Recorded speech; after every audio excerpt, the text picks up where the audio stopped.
So we're on. Stefan, hello. We're now going to a totally different, well, at least a different technology and a different part of the energy market and to agroenergy. So the stage is yours. Hi, everyone.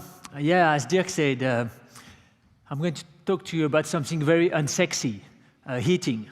We've seen lots of sexy ventures, sexy things like Dirk doing a striptease today.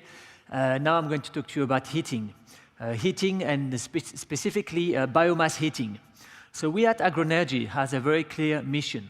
We want to use agricultural waste, cereal waste, in order to heat buildings, like this building or maybe the train station across Ostbahnhof, and we want to make it simple and cost-effective, competitive. Okay? You probably, we've seen yesterday and today examples about classical, the main frame solutions for renewable energy, wind, solar, etc. That represents every day 2.7 million barrels of oil equivalent per day. Something you probably don't know is that biomass and agro waste, so waste from agriculture, represents 1.1 million barrels of oil equivalent per day. So that's 40% of the total sources of renewable energy worldwide. So biomass is not something that is very prominent in the renewable energy, but it's a huge potential. Now, what do? We transform waste from agriculture into pellets. So I told you it was not very sexy what I do. So this is an unsexy plastic bag, and in it you see waste from wheat. Okay? It comes from a peasants' cooperative, 50 kilometers from Paris, and they have about 10,000 tons per year of this that they don't use at all. They cannot use, or very little. In Germany, you can use it in methane generation, but it's not very effective. So we take this and we turn it into pellets. You probably know about wood pellets. What we do is agro pellets. It's made 80% of this, a little bit of seeds, and a little bit of additives, chemical additives. The pellets that we do have the same calorific power as wood pellets. They are very similar, and they burn correctly. And in order to make wood burn correctly, it's very easy. You just shred it and compact it, and you get a wood pellet. In order to get an agricultural pellet to burn, you need to do much more complicated things, because those cereal byproducts have a lot of sulfur, they possibly could be acidic, they have a lot of ashes. So in order to have a good agro pellets, you need to have the right mix, okay, and create an additive that will control the combustion. And that's what we do.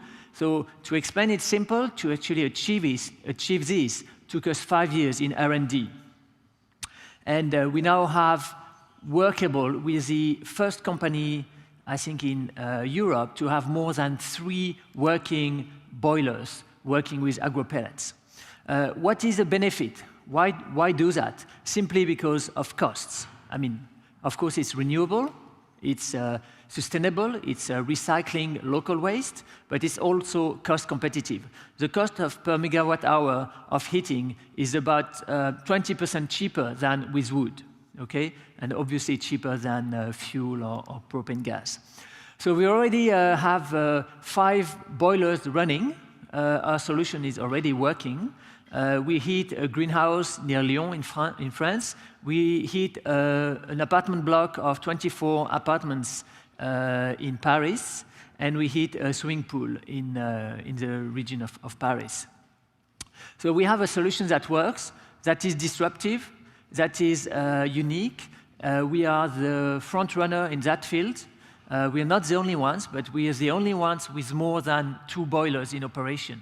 And we gain a lot of expertise and experience through that.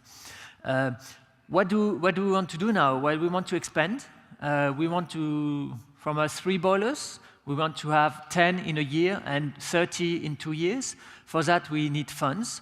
We already have raised about, altogether with Kikino Energy grants, about 500K. Now we're looking at a round of 1 million.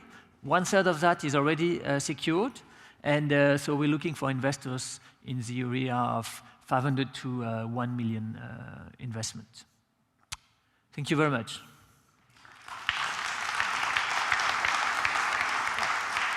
Thank you very much, Stefan. And as you mentioned, you were part of the incubator or the accelerator highway program.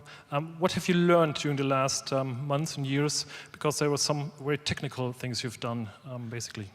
Yeah, basically, we've learned real life.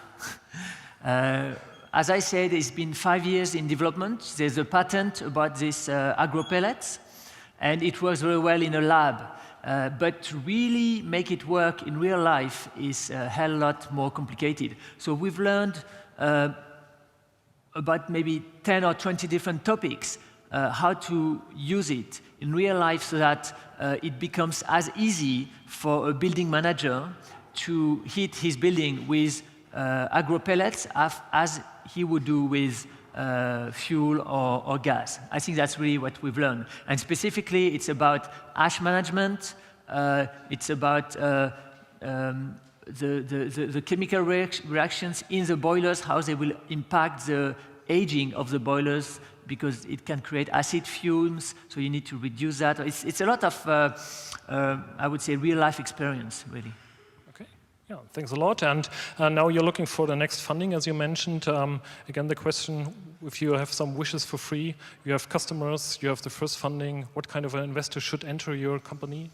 One who is interested in something disruptive, who is interested in something unsexy, like heating, and biomass. If you're only looking into applications on smartphones, that would not be a good investor for us, but someone who is who's maybe a long-term industrial age, because the next step of that is to use those pellets in big heating generations, 20, 30 megawatts, and cogeneration.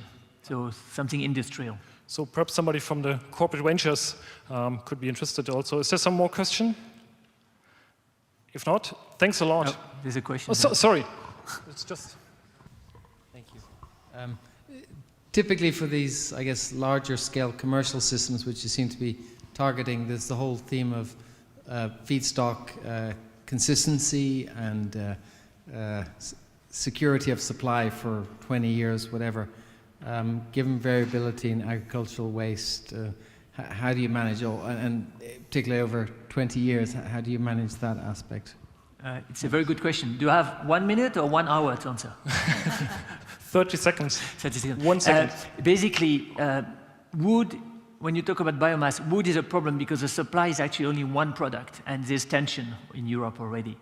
In our case, you can you can source from 200 separate products. So you're able to adapt year after year to different sources, okay, maybe wheat, colza, corn.